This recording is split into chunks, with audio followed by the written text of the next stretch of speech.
Hey guys, well today I don't have a card show find for you. Today I want to share with you some pickups I made while traveling for work. I had to spend a little time right outside the Baltimore area recently, and in the evenings when I had nothing to do, I checked out some card shops. Now I did go down to Camden Yards, checked out the sites,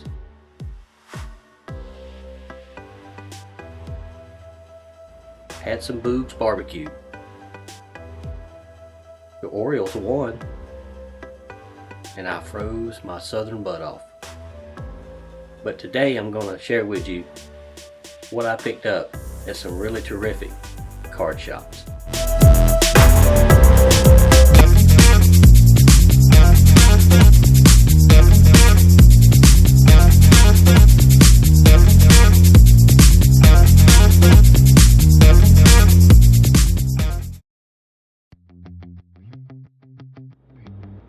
Okay, I'll start off with a few single cards that I picked up. Got these in some bargain bins, and some rather nice. Some of these I didn't have actually, but some of them I did have. But I got such a good price on them that I just had to go ahead and pick these up. So I was happy to add those to the collection. Some beautiful cards there. A little, not perfect condition, but for the price I paid for them, I was happy to get them. Okay, here's a lot of football singles I picked up. You can see at the bottom there's an assortment of 1965 tops, including a Jack Kemp card. Above that is a few 1962 tops, including Forrest Gregg and Sam Huff. Up at the top above those and down to the side of those, you will see an assortment of 1967 Philadelphia cards, with the highlights being a Gale Sayers and a Paul Hornung, but also Bob Hayes and Merlin Olsen. To the right there's a few 61 tops, including Paul Hornung, Sonny Jurgensen. So this is just one grouping of the football singles I was able to find while out of town. More football singles that I acquired this trip includes, at the bottom there, an assortment of 1964 tops, some various years of mid-60s Philadelphia football, including a Johnny Unitas there in the center top, and some 57 tops football singles as well. Some more baseball singles I picked up, including a small lot of 1964 tops, a handful of 1967 tops, as well as some 1957 tops. And at the very bottom there to the left, you'll see I was able to find 3 upgrade cards for my 1959 Fleer Ted Williams set that I picked up a while back, so I was glad to pick these up as well. Okay, so one of the shops that I visited was basically their inventory mostly comprised of new stuff. They didn't have hardly anything vintage in the store, and they had a few mid to late 80s wax boxes they were selling packs out of that was pretty much way overpriced. And I just kind of inquired about the guy there behind the counter. I said, "Do you have anything vintage?" He said, "Well, hold on a minute." And so he went in the back and he came out with a box, and he said, "We picked this up in trade," and he said, "If anything in there doesn't have a price marked on it, I'll take $2 a card." I said, "Well, okay." And so I started looking, and there's a few cards that had prices on them, but the majority of them were not priced. The majority of them wasn't even in sleeves. But I was able to locate, to start with, the cards you see here, a variety of football stars. There's a second-year Steve Largent there, Lyle Alzado rookie card, Ken Stabler rookie card, 73 O.J. Simpson, John Stallworth 1978 rookie card. There's a 1967 Baltimore Orioles World Champs card, 73 Pete Rose. This looks very exciting here, 71-72 Topps, Pete Maravich. Yep, got it for $2, but there's a catch. It's missing cardboard from the back, but you know me and misfit cards. I like them, so I picked that up. Some early 51, 52 Bowmans, and a 1950 Bowman John Antonelli rookie card. Was all in a box for $2 each. But wait, there's more. Also in that same box, I found a few 1953 Bowman colors,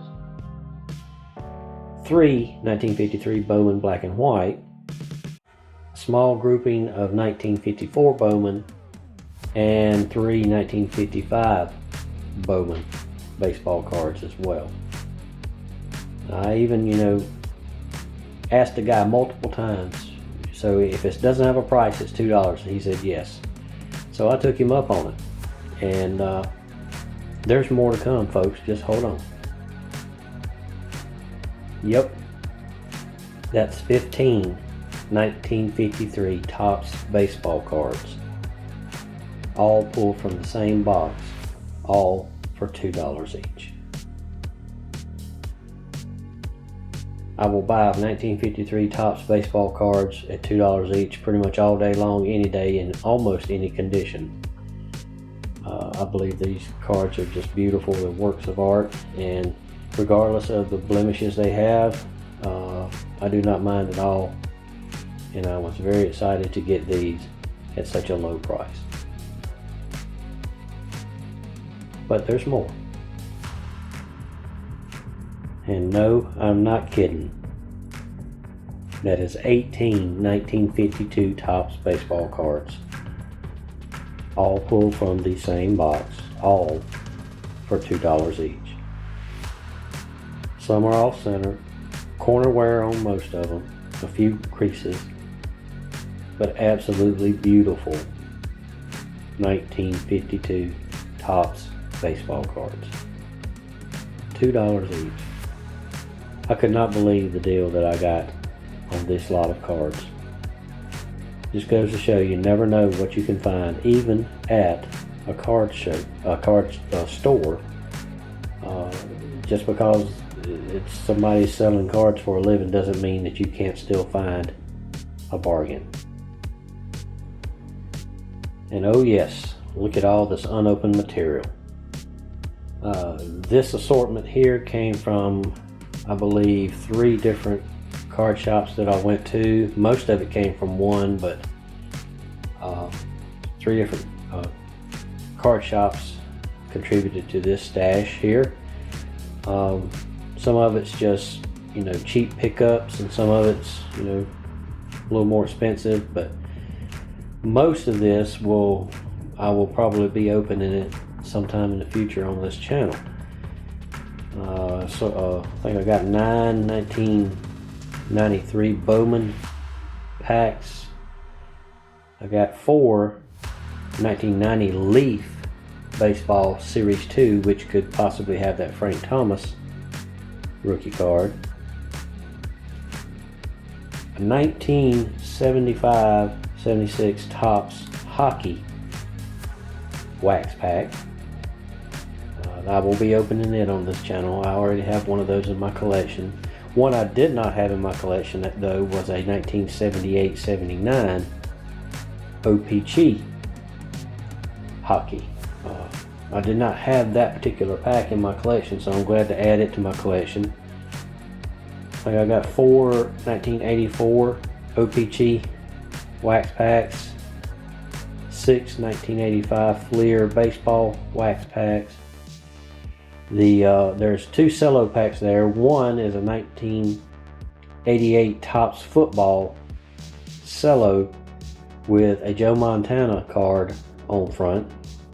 And the other, of course, is pretty obvious. It's a 1989 Fleer cello pack with the Ken Griffey Jr. rookie card on front.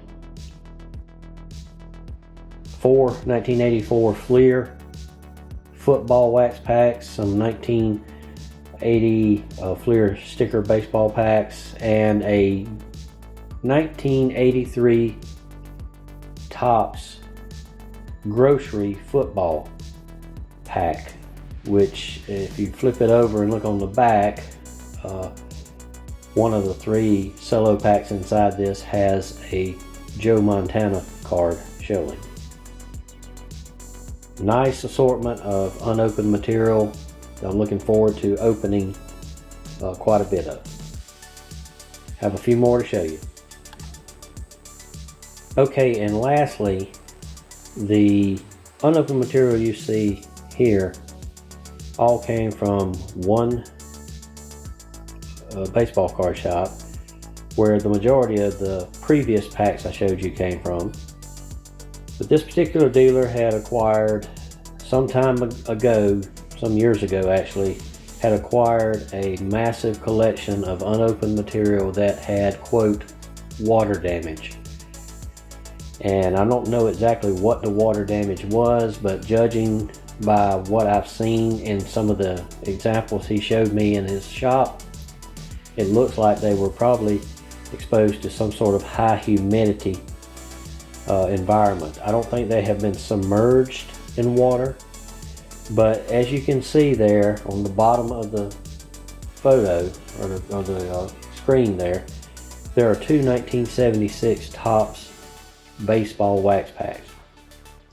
He had a handful of these in his display case, and he had actually opened a couple and had those in there too for you to look at and see the amount of damage that was done. And from looking at the 2 examples and the wrapper damage for those examples, it looked like there was 2 to 3 cards damaged out of the pack by the moisture or gum that had kind of deteriorated badly. So I took a gamble, and I looked through the packs he had there, and I picked out the 2 best looking packs that he had, and I got them. Now he also had a couple of boxes of 1981 Topps, and they were absolutely disgusting. They had some major moldy issues with those, but I looked through those and picked out some of the better packs. He did have a pack of those that had been opened, and probably about half the cards in the pack was damaged from water or gum bleed through. And but he sold me, he said, I'll sell you as many of those packs as you want for $1 a piece. So I went through, picked out a handful for $1 a piece. The 1981 Fleer wax box, complete wax box, which is has the 36 packs plus 2 bonus packs down in the center there.